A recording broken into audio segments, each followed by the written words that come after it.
বিসমিল্লাহির রহমানির রহিম। প্রিয় দেশবাসী, আসসালামু আলাইকুম।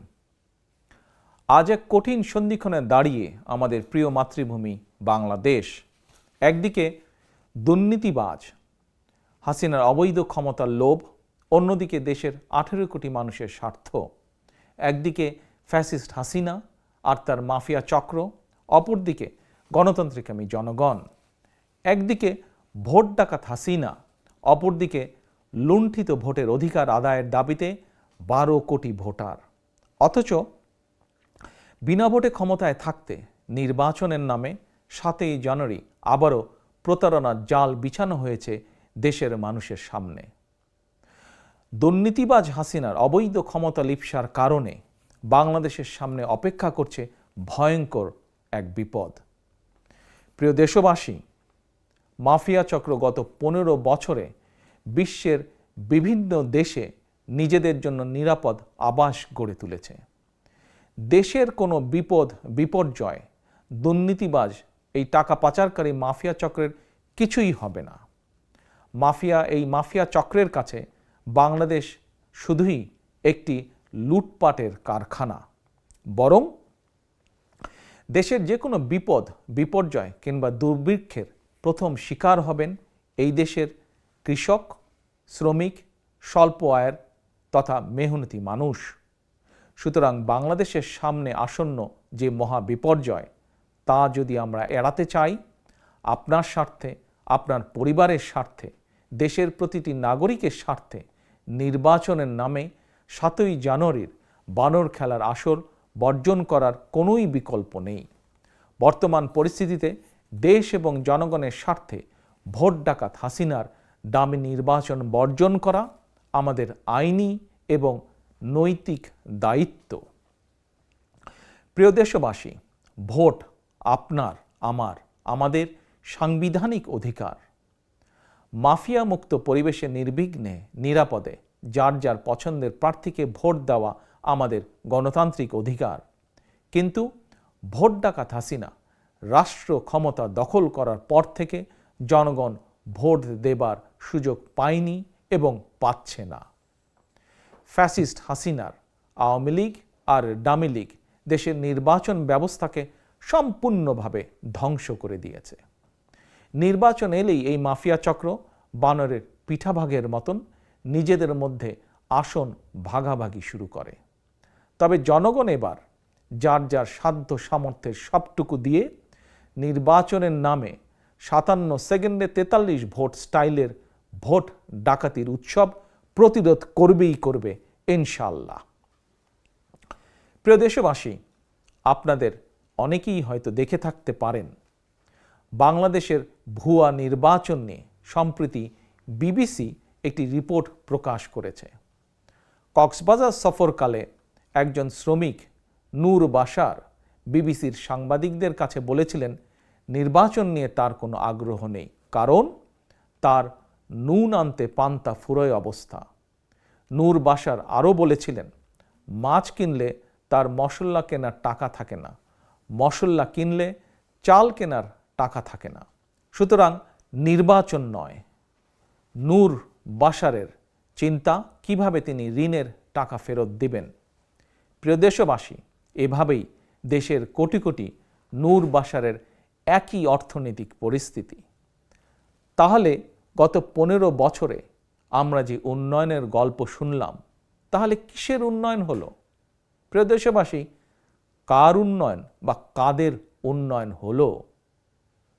নিশ্চয়ই এই উত্তর আপনাদের কাছে আছে। তারপরেও বলি, নির্বাচন কমিশনে আওয়ামী নেতামন্ত্রীদের জমা দেওয়া হলফনামা দেখলেই বোঝা যায় উন্নয়ন কাদের হয়েছে।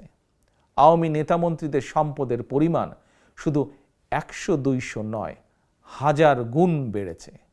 অস্বাভাবিক হারে যাদের সম্পদ বেড়েছে এমন শীর্ষ 10 জনের একজনের অন্যতম হচ্ছে শীর্ষ দুর্নীতিবাজ শেখ হাসিনা। দেশে সত্যিকার অর্থেই যদি উন্নয়ন হয়, শীর্ষ দুর্নীতিবাজ হাসিনাকে একটি দামি নির্বাচনের জন্য অকারণে রাষ্ট্রের 3000 কোটি টাকা নির্বাচনের নামে লোপাট করতে হতো না। দেশে সত্যিকার অর্থেই উন্নয়ন হলে দেশের কোনো গার্মেন্টস শ্রমিককে বাধ্য হয়ে আর কোনো অসম্মানজনক পেশায় জড়িত হতে হতো না হয়তো। প্রিয় দেশবাসী, প্রিয় দেশবাসী, 7ই জানুয়ারির ডামি নির্বাচনের ভোট বর্জন এবং ঘোষিত চলমান ও অসহযোগ আন্দোলনের সমর্থনে বিএনপি এবং গণতন্ত্রের পক্ষের আরও 62টি রাজনৈতিক দলের পক্ষ থেকে আজ 6ই জানুয়ারি শনিবার সকাল 6টা থেকে 48 ঘন্টার হরতাল কর্মসূচি শুরু হয়েছে।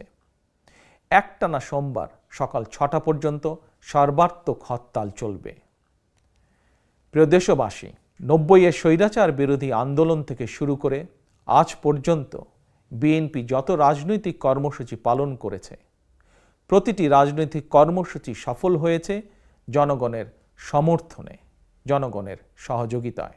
কারণ বিএনপি বিশ্বাস করে জনগণই বিএনপির সকল রাজনৈতিক ক্ষমতার উৎস। যে হরতাল কর্মসূচি সফল করা হয়েছে, বিএনপি প্রতিবারের মতন, অতীতের মতন আজও আপনাদের সহযোগিতা সমর্থন কামনা করে এই হরতালকে সফল করার জন্য।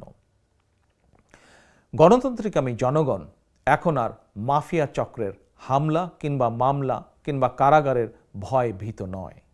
দেশের কারাগারগুলোতে বর্তমানে ধারণ ক্ষমতার চেয়েও 3 গুণ বেশি কারাবন্দী। কারাগারের ভেতর এমন এক অমানবিক পরিস্থিতির মধ্যে থাকার পরও নগদ টাকা কিংবা কারামুক্তির লোভ দেখেও 2-1টি বেঈমান মোনাফেক ছাড়া ভোট ডাকাত হাসিনা কাউকেই ডামি নির্বাচনের প্রস্তাবে রাজি করাতে পারেনি। মাফিয়া চক্রের প্রধান হাসিনার কুপ্রস্তাব যারা ঘৃণাভরে প্রত্যাখ্যান করেছেন, গণতন্ত্রকামী জনগণের পক্ষ থেকে আমি তাদেরকে জানাই বিরচিত অভিনন্দন। প্রিয় দেশবাসী, আমি আগেও বলেছি, ভোট ডাকাত শেখ হাসিনাকে রাষ্ট্রীয় ক্ষমতার বাইরে রেখে নির্বাচনকালীন নিরপেক্ষ সরকারের অধীনে জাতীয় নির্বাচন হতে হবে। ক্ষমতালোভী দুর্নীতিবাজ হাসিনার অধীনে কখনোই সুষ্ঠু নির্বাচন সম্ভব নয়। এরই ভেতর বেশ কয়েকজন ডামি প্রার্থী 7ই জানুয়ারির বানর খেলার আসর থেকে নিজেদের প্রত্যাহার করে নিয়েছেন। লোভ বা লাভের আশায় এখনও যারা নিজেদেরকে ডামি মানব হিসাবে ভোট ডাকাত হাসিনার খায়েশ পূরণের হাতিয়ারে পরিণত করে রেখেছেন, আপনাদের প্রতি আহ্বান, এখনও সময় আছে। ডামি নির্বাচন বর্জন করুন, দেশের মানুষ আপনাদেরকে ক্ষমা করে দেবে। তরুণ প্রজন্মের প্রিয় ভাই ও বোনেরা, দেশে 12 কোটি ভোটারের মধ্যে গত 15 বছরে ভোটের তালিকায় প্রায় 3 কোটি নতুন ভোটার যুক্ত হয়েছে। নতুন ভোটার হলেও এই তরুণ প্রজন্ম ভোট ডাকাত হাসিনার অধীনে অনুষ্ঠিত একটি জাতীয় নির্বাচন বা লোকাল নির্বাচনে ভোট দেবার সুযোগ পায়নি। ফ্যাসিস্ট হাসিনা ক্ষমতায় থাকলে এই তরুণ প্রজন্ম কখনোই নির্ভয় নিরাপদে ভোটের অধিকার প্রয়োগের সুযোগ পাবে না। তরুণ প্রজন্মের প্রিয় ভাই বোনেরা, তোমরা কি ফ্যাসিবাদ মুক্ত একটি গণতান্ত্রিক মানবিক বাংলাদেশ চাও? যদি তাই হয়ে থাকে তাহলে 7ই জানুয়ারি নির্বাচনের নামে বানর খেলার আসর বর্জন করতে হবে এবং তা করার মাধ্যমে দেশে ফ্যাসিবাদের কবর রচনা করতে হবে। প্রিয় দেশবাসী, আপনাদের কাছে আমার কিছু প্রশ্ন, কিছু জিজ্ঞাসা। আপনারা কি বিডিআর পিলখানার সেনা হত্যাযজ্ঞের প্রকৃত বিচার চান? আপনারা কি আপনাদেরই ভাই বোন স্বজনদের গুম খুন অপহরণের বিচার চান? আপনারা কি শাপলা চত্বরের গণহত্যার বিচার চান? প্রিয় দেশবাসী, প্রিয় সাংবাদিক ভাই বোনেরা, আপনারা কি সাগর রুনি হত্যার মতন আরও বহু সাংবাদিক নির্যাতন হত্যার বিচার চান? আপনারা কি বাংলাদেশ ব্যাংকের ফরেন রিজার্ভ ফান্ডের লোপাট হওয়া টাকা দেশে ফেরত আনতে চান? প্রিয় দেশবাসী, দেশ থেকে কিছু টাকা পাচারকারী 11 লক্ষ কোটি টাকা পাচার করে দিয়েছে। আপনারা কি তাদের বিচার চান এবং আপনাদের কষ্টার্জিত সেই অর্থ দেশে কি ফেরত আনতে চান? প্রিয় দেশবাসী, আপনারা কি আওয়ামী বাজার সিন্ডিকেটদের বিচার চান, যারা প্রতিনিয়ত সমাজের প্রতিটি মানুষকে কষ্ট দিয়ে চলেছে? তাদের কি বিচার আপনারা চান? প্রিয় দেশবাসী, আপনারা কি কৃষক, শ্রমিক, স্বল্প আয়ের মানুষ সহ প্রতি শ্রেণী পেশার মানুষের জন্য একটি নিরাপদ বাংলাদেশ চান? প্রিয় দেশবাসী, আপনারা কি সংবাদপত্রের স্বাধীনতা, মানবিক মর্যাদা চান? প্রিয় তরুণ সমাজের ভাই ও বোনেরা, তোমরা কি ধর্মীয় সামাজিক মূল্যবোধের আলোকে কর্মমুখী শিক্ষা ব্যবস্থা চাও? প্রিয় দেশবাসী, আপনারা কি ভোট ডাকাত যারা গত 15 বছর ধরে আপনাদের ভোট ডাকাতি করেছে তাদের বিচার চান? প্রিয় দেশবাসী, আপনাদের প্রতি আমার জিজ্ঞাসা, আপনারা কি প্রতিবেশী একটি দেশের আধিপত্যবাদ মুক্ত স্বাধীন সার্বভৌম বাংলাদেশ চান? সর্বোপরি, আমরা কি জনগণের ভোটে জনগণের কাছে জবাবদিহিতামূলক একটি সরকার প্রতিষ্ঠা করতে চাই? যদি তাই হয়ে থাকে, তাহলে আসুন আমরা দুদিনের সর্বাত্মক হরতাল সফল করি। আসুন আমরা সবাই মিলে 7ই জানুয়ারির ভোট বর্জন করি। আসুন আমরা আওয়াজ তুলি, 7ই জানুয়ারির ভোট থেকে বর্জন করি, 7ই জানুয়ারি ভোট কেন্দ্রে যাওয়া থেকে বিরত থাকি। 7ই জানুয়ারি সারাদিন পরিবারকে সময় দিন। আপনি আপনার পরিবার, স্বজন, বন্ধুবান্ধব, পরিচিত জন এবং প্রতিবেশীদেরকেও ভোটের নামে বানর খেলার আসর বর্জন এবং ভোট কেন্দ্রে যাওয়া থেকে বিরত থাকতে উৎসাহিত করুন। প্রিয় দেশবাসী, জনগণ ভোট ডাকাত হাসিনার ডামি নির্বাচন বর্জন করায় আওয়ামী লীগ এখন ডামি প্রার্থীর মতন যে কোনো মূল্যে ভোট কেন্দ্রে ভোটার সংখ্যা বাড়াতে ডামি ভোটার জোগাড় করার জন্য দলীয় সন্ত্রাসীদের পাশাপাশি আইন শৃঙ্খলা বাহিনীর সদস্যদেরকেও মাঠে নামিয়েছে। মানুষকে ভোট কেন্দ্রে যেতে বাধ্য করার জন্য সন্ত্রাসীরা সাধারণ মানুষকে হুমকি ধামকি দিচ্ছে। এমনকি ভোট না দিলে বিদ্যুৎ, পানি, গ্যাস সংযোগ বন্ধ করে দেওয়ারও হুমকি দেওয়া হচ্ছে। পাশাপাশি সরকারি চাকরিজীবী, বেসরকারি ও স্বায়ত্তশাসিত প্রতিষ্ঠানের কর্মকর্তা, কর্মচারী, আইন শৃঙ্খলা বাহিনীর সদস্য, আনসার, ভিডিবি সহ লক্ষ লক্ষ সদস্যদেরকে বাধ্যতামূলকভাবে ভোট প্রদানের জন্য বেআইনিভাবে সরকারি নির্দেশ জারি করা হয়েছে। এমনকি ভোট কেন্দ্রে যেতে বাধ্য করতে বিভিন্ন রাষ্ট্রীয় ভাতা কার্ডধারী মানুষের ভাতা কার্ডও জব্দ করা হয়েছে।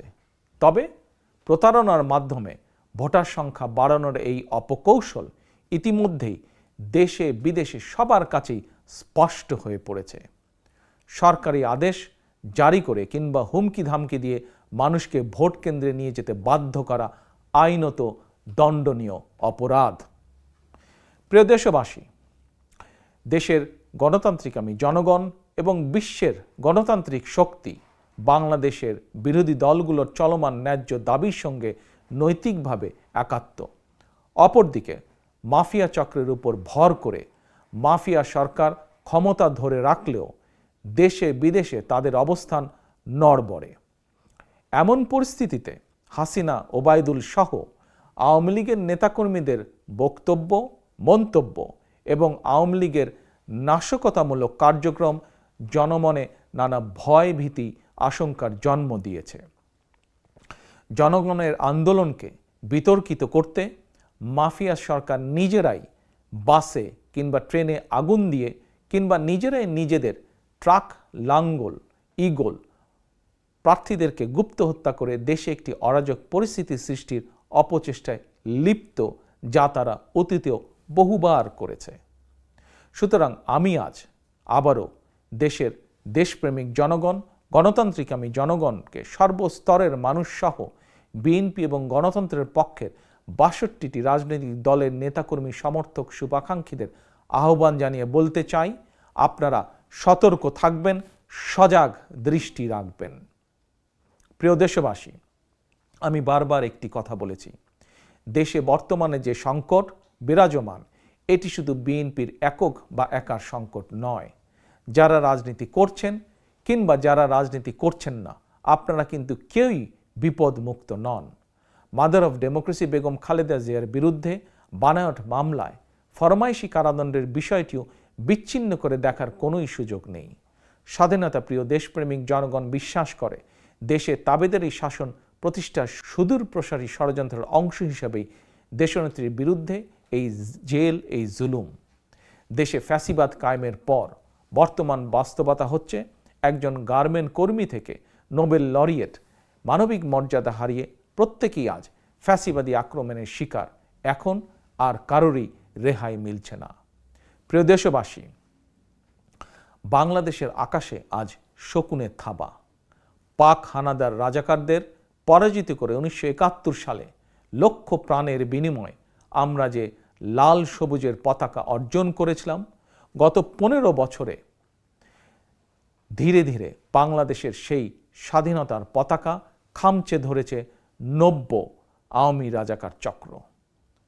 খুনি, রক্তপিপাসু, ভোট ডাকাত হাসিনার অবৈধ ক্ষমতার লিপ্সার কারণে শুধু গণতন্ত্র নয় কিংবা মানবাধিকারই নয়, দেশের স্বাধীনতা সার্বভৌমত্ব এখন হুমকির সম্মুখীন। এখনো সময় আছে। আমরা যদি এখনই জেগে না উঠি তাহলে সেদিন বেশি দূরে নয়, তাবেদার সরকারের পররাষ্ট্রমন্ত্রী আবুল মোমেনের মতন ক্ষমতায় থাকার জন্য প্রকাশ্যেই অন্য দেশের করুণা ভিক্ষা করতে হবে। স্বাধীন বাংলাদেশের নির্বাচন করতে হলে মেহেরপুরের আওয়ামী লীগের রাজাকার মান্নানের মতন নিজেদেরকে অন্য দেশের প্রার্থী হিসাবে পরিচয় দিতে হবে। প্রিয় দেশবাসী, এখনো সময় আছে। আমরা যদি এখনই জেগে না উঠি সেদিন হয়তো আর বেশি দূরে নয়, আমাদেরকেও হয়তো নিজ ভূমিতেই নির্যাতিত ফিলিস্তিনদের মতন একই ভাগ্য বরণ করতে হবে।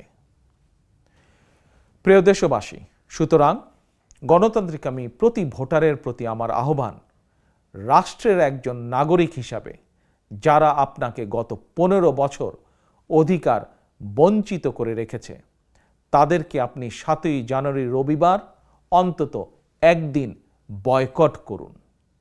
বিশ্বাস রাখুন, আপনার এই একদিনের সিদ্ধান্তেই বাংলাদেশে ফ্যাসিবাদের সরকারের কবর রচিত হবে ইনশাল্লাহ। স্বাধীনতার সম্মান, গৌরব, মর্যাদা ফিরে পাবে মুক্তিযুদ্ধের মাধ্যমে অর্জিত লাল সবুজের পতাকা। আল্লাহ হাফেজ। বাংলাদেশ জিন্দাবাদ। বাংলাদেশ জাতীয়তা